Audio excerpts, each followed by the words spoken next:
Hello everyone, this is Erik, the Asian movie enthusiast, and this is my review of Mr. Vampire 4, a Hong Kong action comedy horror flick from 1988. You should know what these movies are by now. So I previously reviewed the first 3 Mr. Vampire films on my channel. The first one is awesome.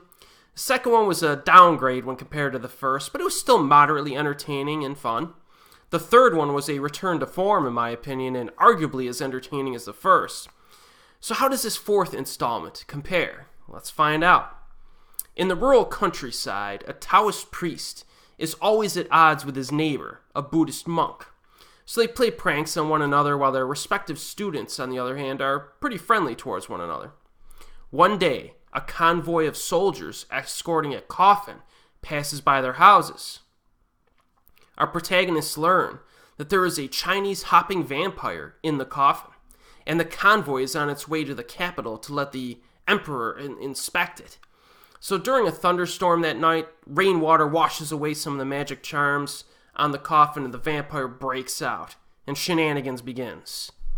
Now the first thing that you'll notice about Mr. Vampire 4 is that Ching Ying Lam does not return for this installment.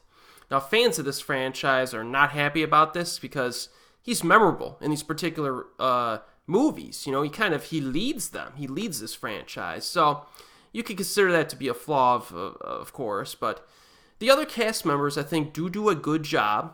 And a few of them have appeared in prior installments in the Mr. Vampire franchise themselves. So you do have a little bit of continuity here as well. And I think they do a fine job in his absence.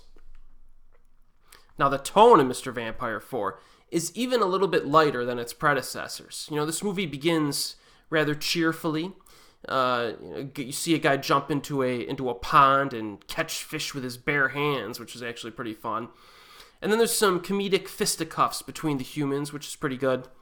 We also get a neat vampire delivery scene that is pretty lengthy, amusing, and it involves a fox spirit lady. That's one of the highlights of the film. I really like that. You know, you get like this line of vampires that this priest is delivering to a different location. And it's very, very interesting stuff. It's the reason you watch these movies. Now, this priest seems like a goofball at first, but it is established that he can be effective at dealing with supernatural entities.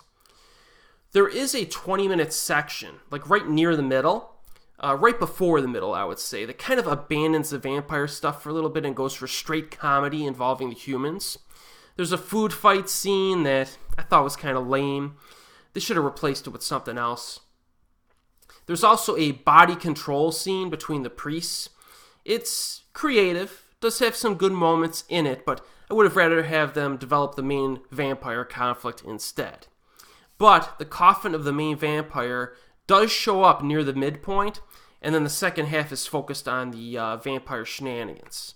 Thankfully, this vampire dude is tough to take down, as are most of the vampires in this franchise. There is a bunch of vampire conflict. If you have a little bit of patience, there's a lot of it during the second half, and it culminates in a pretty fun finale. One of the highlight fight scenes in this involves a very sticky floor. So you usually have a few, memorable moments in each of the Mr. Vampire films. This is the one with the sticky floor scene.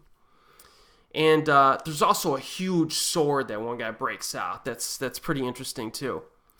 Oh, and even though during the first half it's focused mostly on comedy, there are still some weird and fun acrobatic jumps and throws during the comedy scenes, which is pretty cool. Plenty of spells and ritualistic control tactics are involved in this film as well, which is one of the reasons why we watch these. So despite being a little bit too focused on the comedy during the opening half, Mr. Vampire 4 is a moderately entertaining affair that is comparable, in my opinion, to Mr. Vampire 2 in terms of entertainment value. It's worth watching. It does not reach the heights of Part 1 or Part 3, but it is worth a watch if you're marathoning the franchise, right? So Mr. Vampire 4 is available on DVD and Blu-ray. Remember, there is a 5-disc set of the Mr. Vampire films that's now available. Check out my Asian movie collection playlist, and it's one of the current addendums that I've uploaded over the past few months. And as always, We'll see you next time.